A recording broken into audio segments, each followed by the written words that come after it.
Hi, good day. So we're going to discuss the report of group number 4, and it is titled The Future of International Relations Towards Globalization. But before we go into the entire reporting, I would like to raise the objectives of this report. So let's go into this. Number 1, to explicitly define what is the nature of globalization. Number 2, elaborate the challenges of international relations. So we're going into that. Number 3, discuss the solutions for the challenges towards globalization.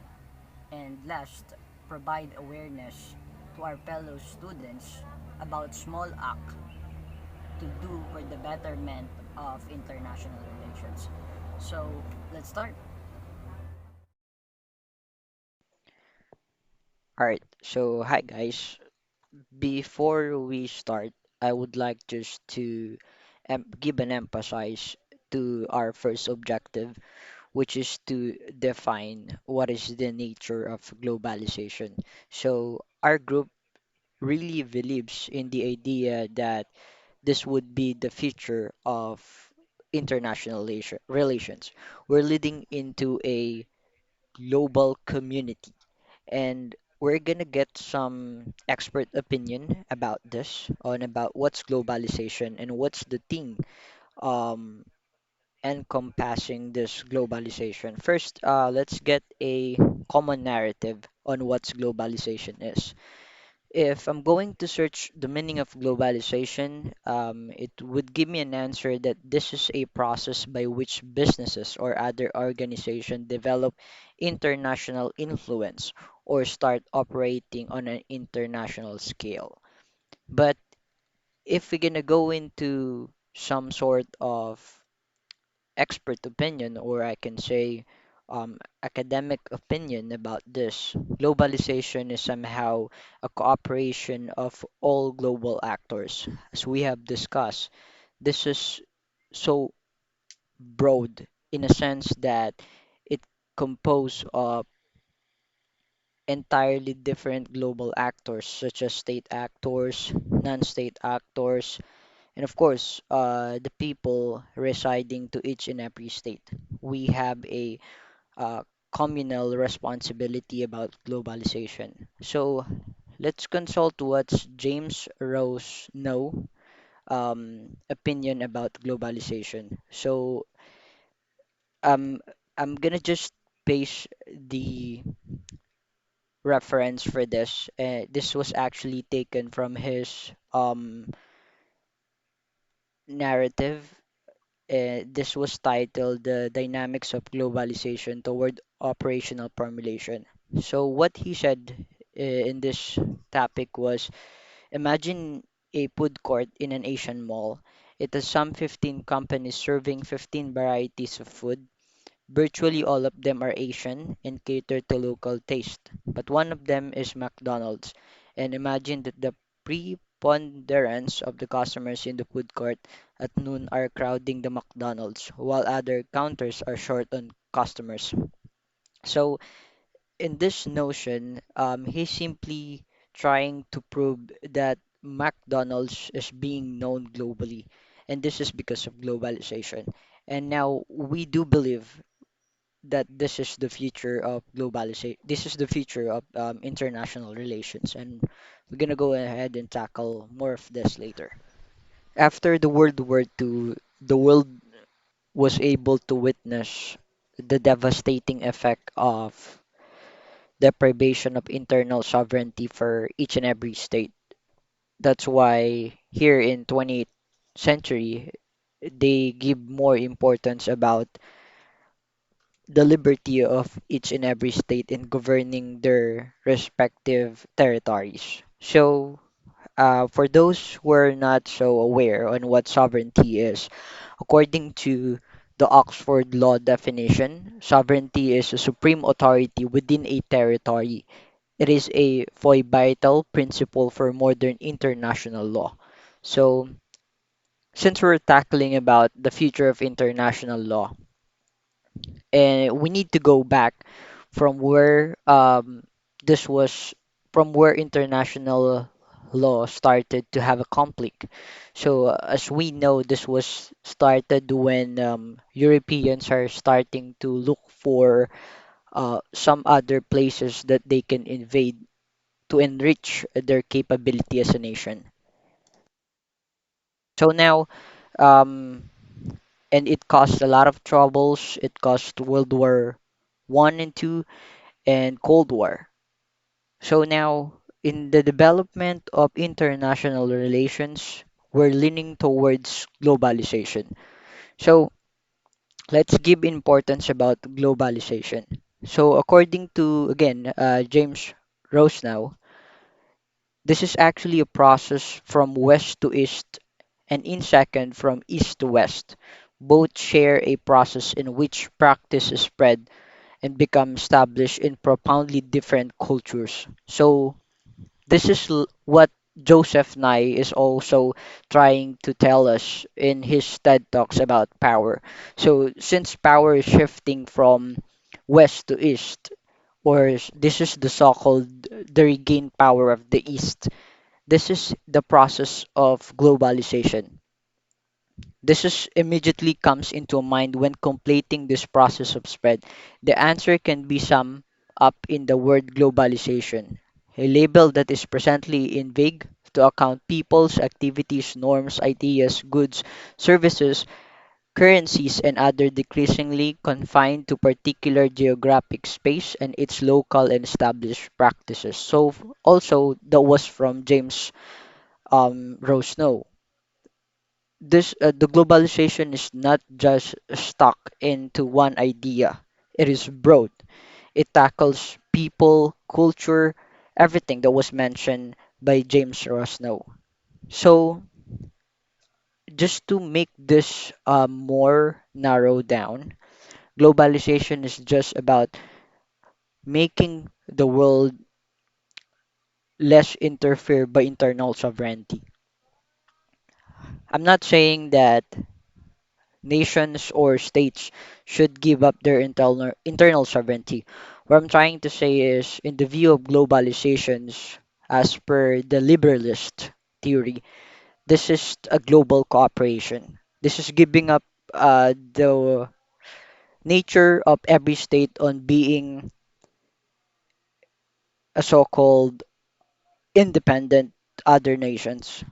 Right, so in the light of our theory about the future of international relations, which is leaning towards globalization, I just wanted to emphasize the example I have provided to you earlier about McDonald's. So let's park that situation and focus on what's the definition of globalization by James Rosnow. So for him, this is how globalization works. It is a label that presently in a vague to account for people's activities, norms, ideas, goods, services, and currencies that are decreasingly confined to a particular geographic space and its local established practices. So, in connection with the example that I have provided earlier, McDonald's are being less confined or decreasingly confined into one geographic location. So correct me if I'm wrong. This what the McDonald's was first established in West, particularly in Germany, if I'm right. Um, and now, since globalization has been occurred, it was less confined into just West. It was shifting to West and into entire world. So this one example is with connection to definition of James Rosnow about globalization. This is a services that is less confined into particular geographic space and its local established practices.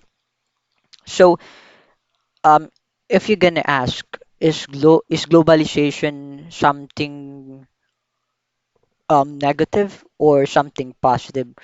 Well, to answer that, in every situation, there's a positive and negative outcome. We just need to weigh which is more um, beneficial to everyone. So globalization provides number one, global cooperation. Number two, um, opportunities for developing countries and non-developing countries to continue to do whatever they can in order to uplift their capability as a country and as an economy. So it's helping the globe. It's helping each and everyone in the state community in order to have a one communal goal.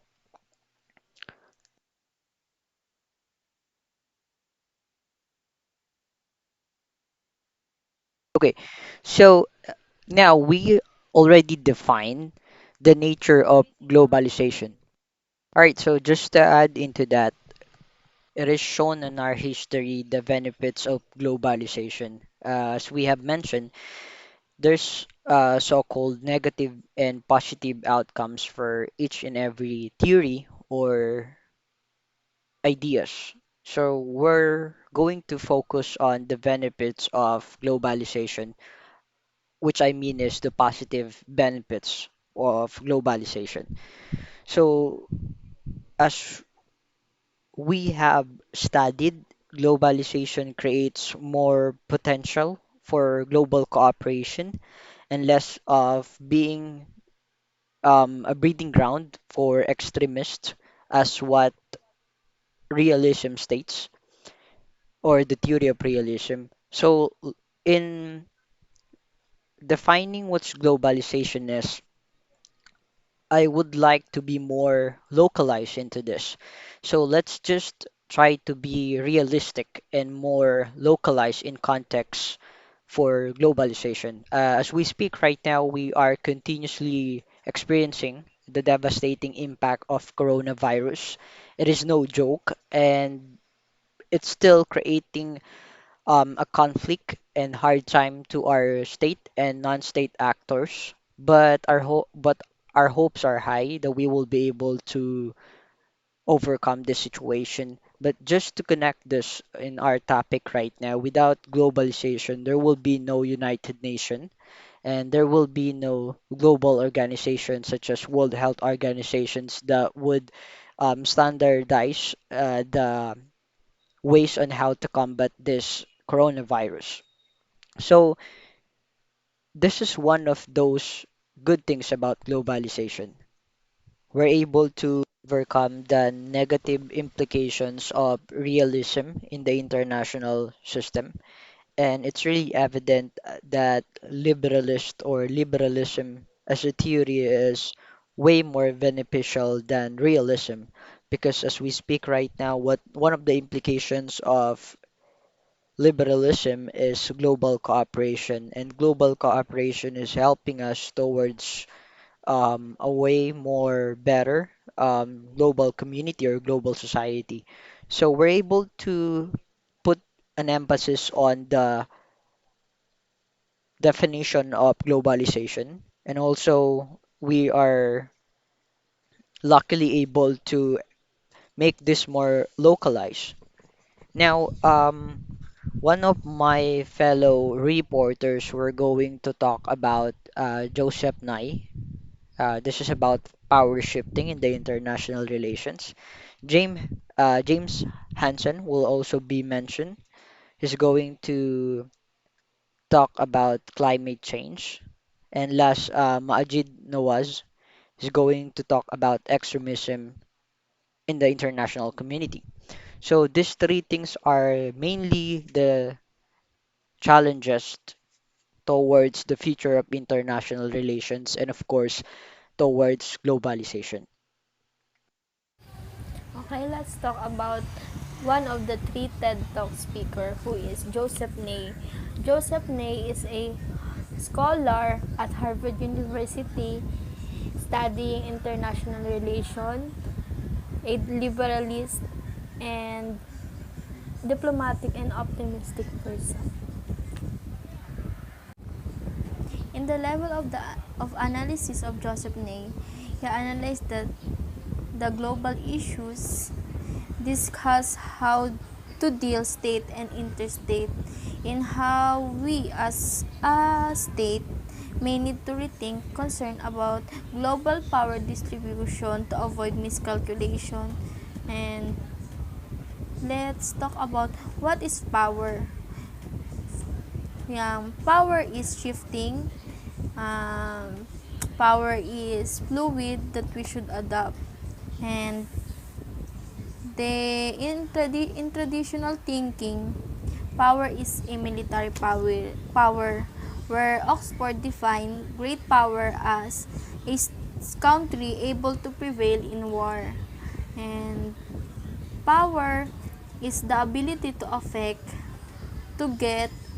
others to get the outcome what you want. And in analyzation of Joseph Ney, he analyzed that they have three kinds of power. They use sticks as representation of threats, and they use carrots as representation of payments, where he Joseph Ney discuss about the soft power. What is soft power? Ito yung you can get what you want without a lot of sticks and carrots or threats and payments. Can save a lot of stick and carrots. Sabi nga dito, tremendous way din daw to. In underlying assumption, bad decision of the state that threaten global security rooted in fear and miscalculation. Na sinasabi dito, war happens, conflict happens, mistrust happen, na yung state lack in patterns of mistrust in and competition, na ang dahil sa bad decision ng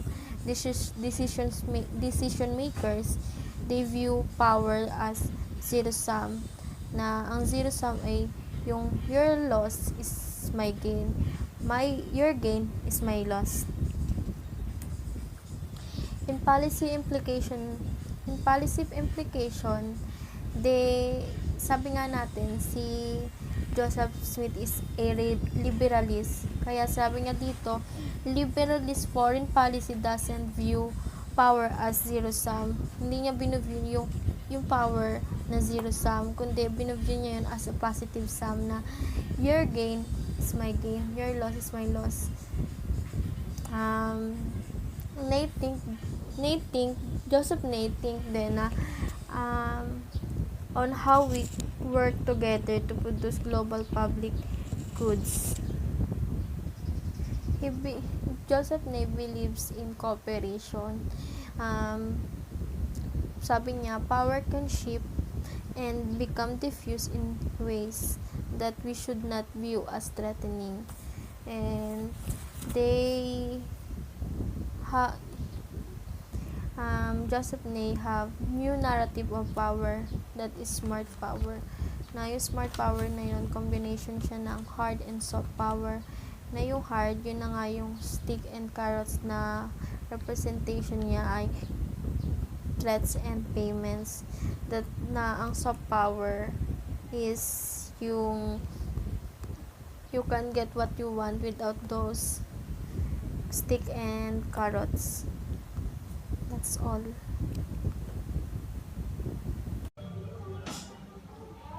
In this topic, James Hansen explained and spoke out about climate change and how does the climate change affect the international relation. So let's talk about this topic. The NASA climate scientist is pessimist.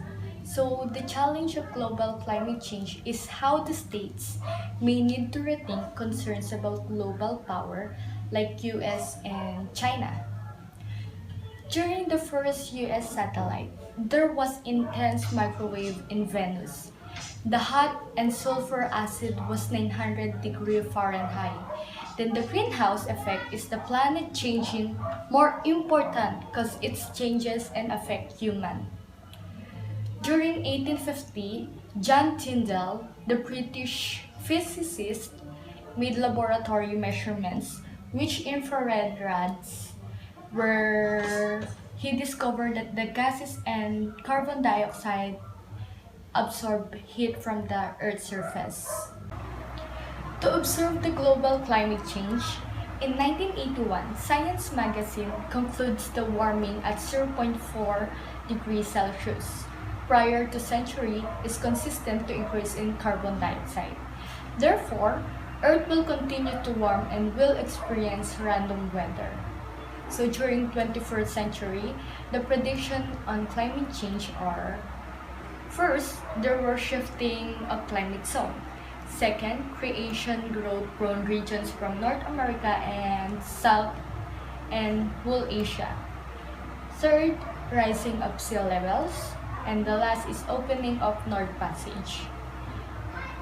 During New York Times, the testimony about global warming extremes the weather cycle. The heat wave warmer the atmosphere to hold more evaporation that cause stronger storms and floodings. Then, 15 years later, the global warming stronger shows up and privilege speak twice to President Task Force. But energy policies focuses in finding fossil fuels. Because of lack of inappropriate energy policies on 2004, they held the meeting on geophysical union during 2005 and led to calls of White House, but it says they couldn't give any talk to the media without approval of NASA headquarters.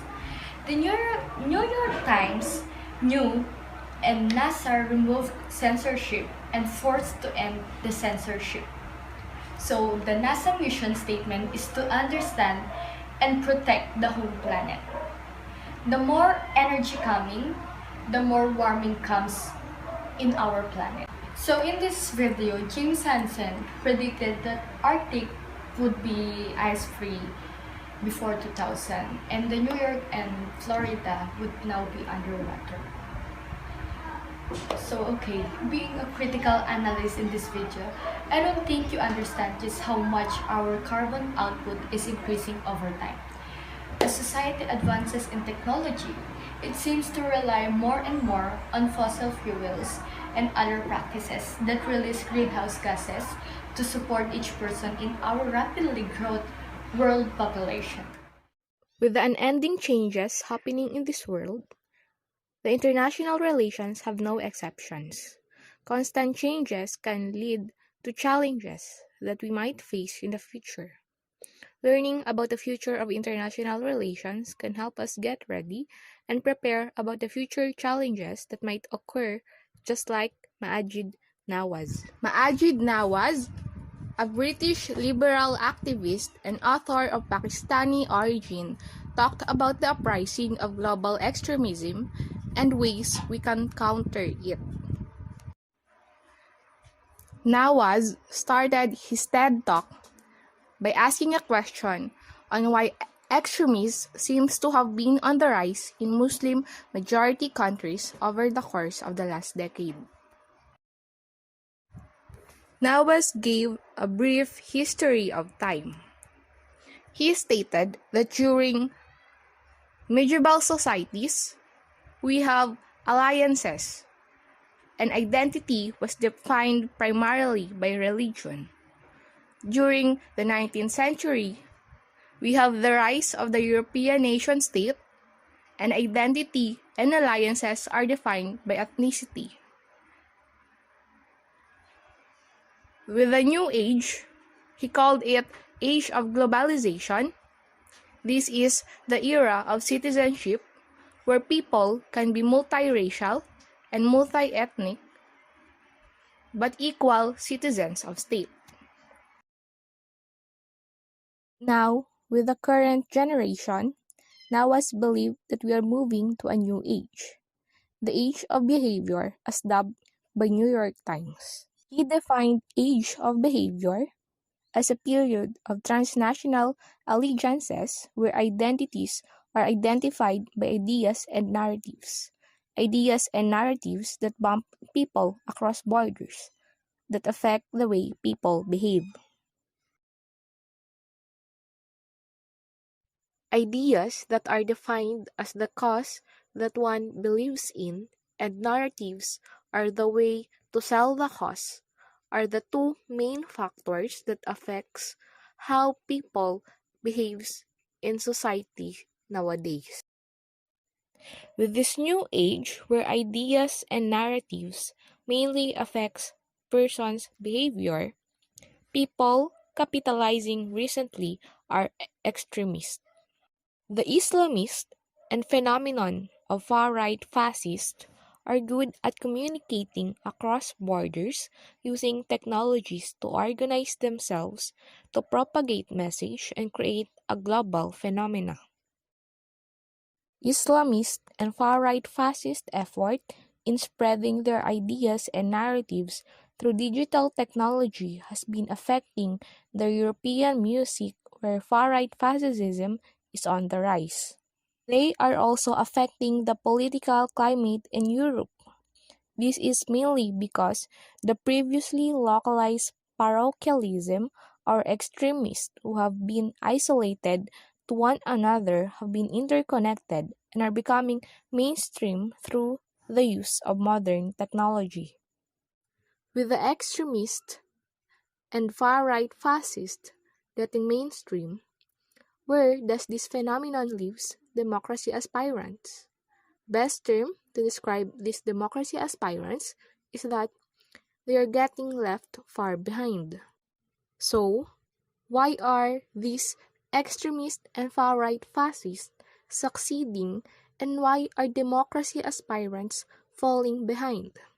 Nawas said that we must understand the power of social movement. He mentioned four characteristics of social movement. The following are the ideas, the narratives, symbols, and leaders. The best example of the social movement is the story of Al Qaeda, where leaders are killed and ideas, narratives, and symbols are used as a power for social movement. So, what are the reasons why extremist organization, far-right, or Islamic extremism are succeeding, whereas those who aspire for democratic culture are falling behind? Nawaz gave four reasons. First is the complacency. Democracy aspirants believe that they have powerful countries supporting them, so there is no need to advocate the democratic culture. Next is the political correctness. There is a hesitation in adopting the universality of democratic culture. Democracy aspirants tend to associate their values with the extremist values. Next is the democratic choice. The democratic choice has been relegated to political choice. One of the best examples of this is when a Democratic Party and military party run for election. People will vote for the Democratic Party not because it embodies the true meaning of democracy, but because they have the word democracy in their name. Thus, if that party failed, democracy is the one to blame. The last reason is the ideology of resistance. The best example of this is when a world superpower is a communist, then it would be easier for democracy activists to use democracy activism as resistance. Also, with the rise of extremism and fascism, now was believed that genuine grassroots underground activism is missing. No one is propagating a genuine demand for democracy on the ground. This is primarily caused by upside down of neo-conservatism. It has a philosophy where they believe that in democratic values, you go in with a supply-led approach to impose democratic values from top to down. Whereas Islamist and far-right organizations have been building their ideology from the grassroots. In conclusion, What is needed is a globalized youth leading a grassroots social movements advocating for democratic culture. A globalized youth led social movement with the freedom of speech, a group that fights for human rights, has a freedom of beliefs, and those that can avoid democracy as a choice. If we can have that in the end, the ideal that people should vote in an existing democracy and not for democracy is achieved.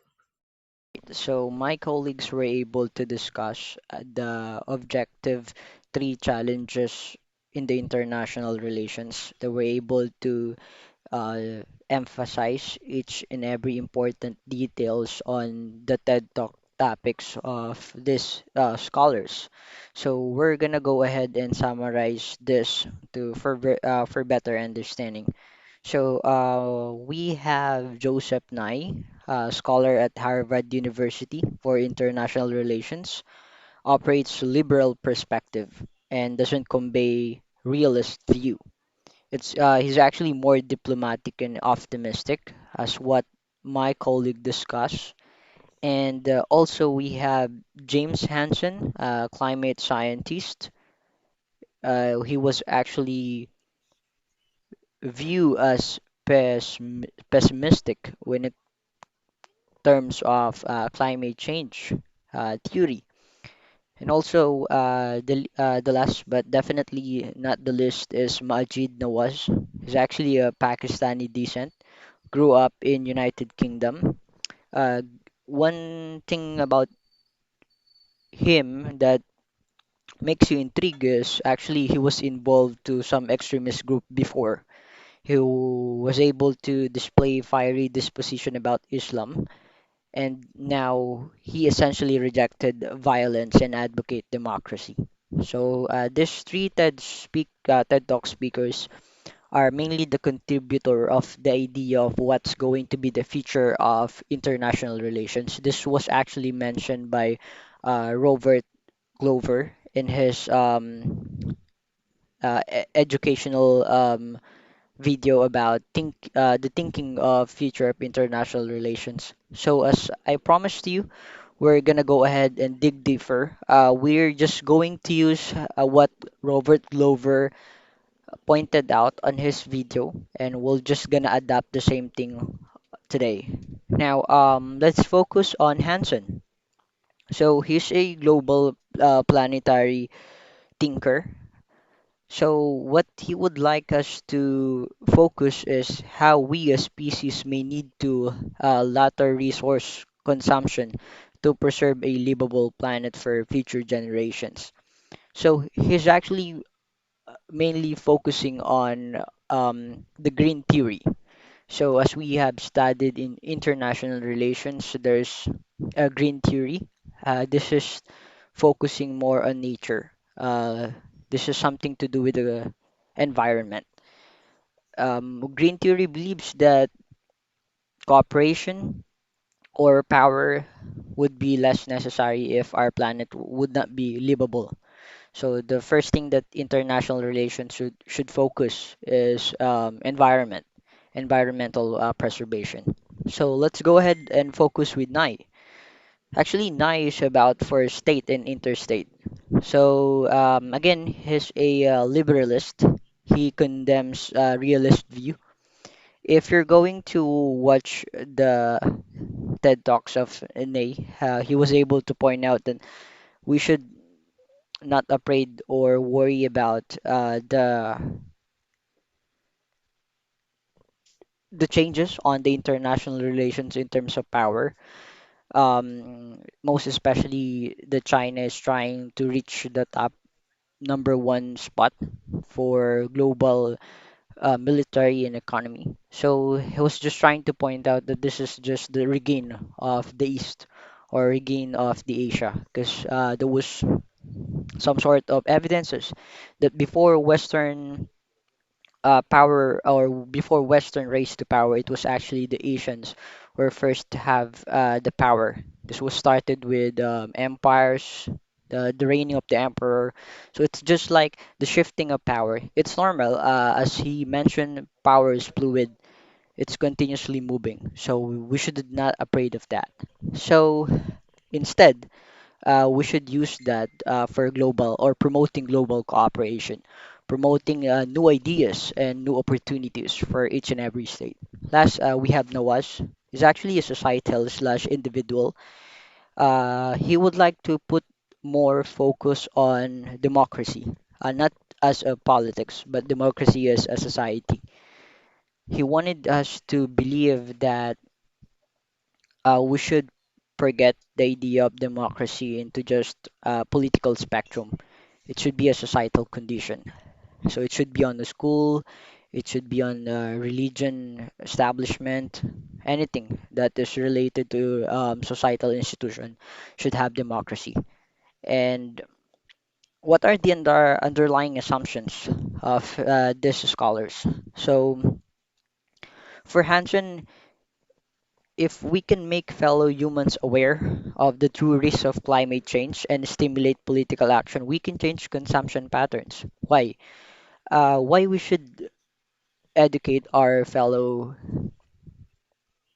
countrymen, or should I say, residents of globe about this climate change? Because again, in green theory, global cooperation, global governance, power, anything would be less necessary if our planet would not be livable, if we will not be able to have a living condition in our planet that would not be adaptable in the idea of having a international relations if our planet has been destroyed. So that's what Hansen is trying to prove in his assumptions. So in terms of Nye, he would like to emphasize that bad decisions of state that threaten global security rooted in fear and miscalculations. So I don't want to put blame into any state of this, but if we can go back in history, there's a lot of uh, states or global power that miscalculated aggressions and as well as invasions. We have invasion of Iraq, um, and so much more Arabian invasions and aggressions, and this was miscalculated, and it can be avoided for global security and global cooperations. Last, we have Noir. His assumption is human beings will choose democracy over extremism if presented with compelling, authentic, and localized narrative. This is what I'd like to Noir. He's actually trying to put democracy into a localized narrative because if you provide or if you teach narrative, I mean, if you teach democracy into American ideology and presented it to non-American people, they would experience cultural shock or cultural loss in the middle of the process, and they might um, see democracy different from their culture. So there should be a localized transmission of democracy. And what are the policy implications with these theories? So here in policy implications, if we're going to focus on Hansen, he wanted to have a fee dividend system that attaches cost to environmental costs associated with carbon emissions. Just like governments should impose policies that has care about I mean environment.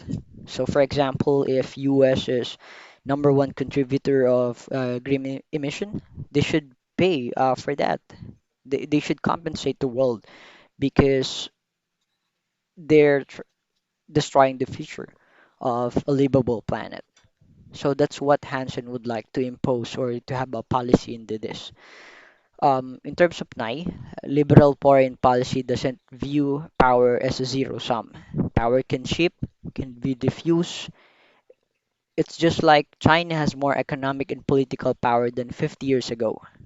Rising power like South Korea, Kenya, Nigeria, and India doesn't mean that we're losing power, or he means US losing power and not view as threatening. Foreign diplomacy should be targeted, cultural diplomacy as well. So just to make this short or to cut the chase, Nye is trying to encourage Americans to not worry about how power shifts and provide opportunities for each and every state in terms of power. Now, less this Nawash, he's supporting social movements around the world that promotes localized narrative of democracy and supporting democracy as a framework for decision making rather than electoral choice. Democracy is just not a ballot box, engaging other way of life. So, if we define religion, religion is way of life, and it does not um, I mean, it's not just about beliefs of system. It could be an ideology. And this is what Nawaz would like to have as a policy. Let us put democracy as a way of life rather than an electoral choice. So, um, we're able to discuss or to um, put some emphasis, as they have mentioned, on this TED Talk speakers. This is actually the challenges that we're facing in the international relations, and of course, our future to globalization. If these three things would not be addressed properly, as what this scholar stated, we are going to lose international relations or the global cooperations that we're receiving from international relations, and we might lose globalization as well, all the benefits of globalization. So the threats underlying with globalization is climate change, power shifting, and extremism. I do believe that TED speakers, TED Talk speakers were able to present ways on how to overcome these challenges. And we should appreciate opportunities underlying each and every situation. Now, we're gonna present to you what are the things that we can do in order to have a cause for betterment of international relations.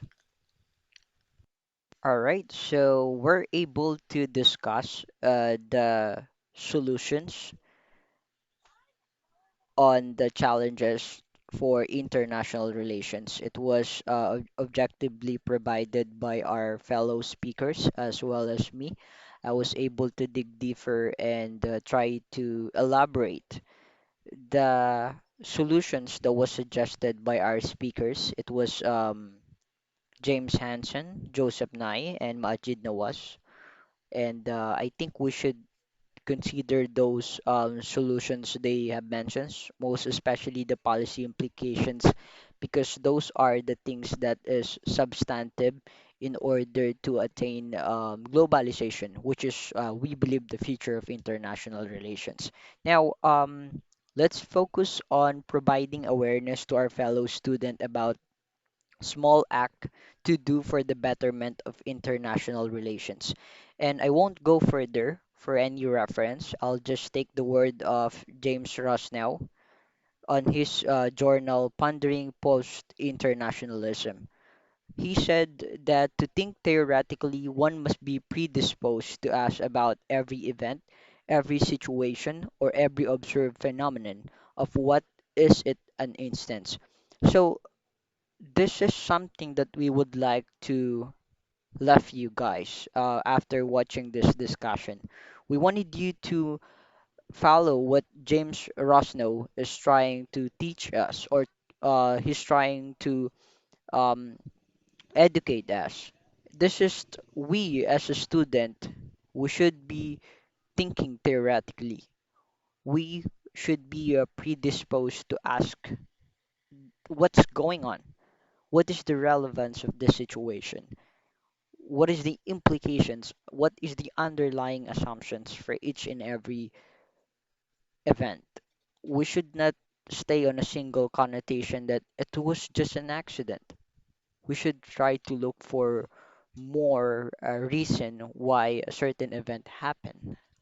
So in light of James Ross now words, we can say that in order for us to help the betterment of international relation, we should think theoretically here in our local basis or local position.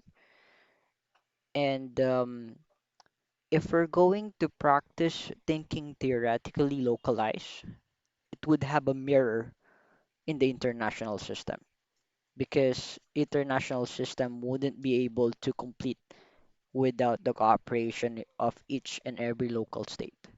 So this will begin to us.